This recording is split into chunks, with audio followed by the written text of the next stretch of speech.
ఆ అడవికి రాజు సింహం. సింహం దగ్గర ఉద్యోగానికి కుదిరింది ఒక ఉడత. సింహం చెప్పిన ప్రతి పని శ్రద్ధగా, చురుగ్గా, వెంటనే చేసేసేది ఆ ఉడత.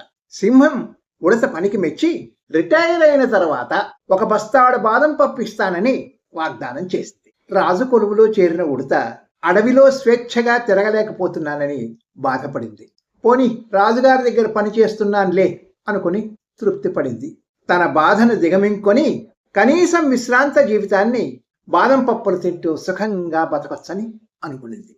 అప్పుడు మిగిలిన ఉడతలు నన్ను చూసి అసూయ పడతాయిలే అనుకుని తృప్తి పడింది కూడా. సంవత్సరాలు గడిచిపోయాయి. రాజుగారి కొలువులో ఉన్న ఉడత కూడా ముసలిదైపోయింది. రిటైర్మెంట్ సమయం దగ్గరకు వచ్చేసింది.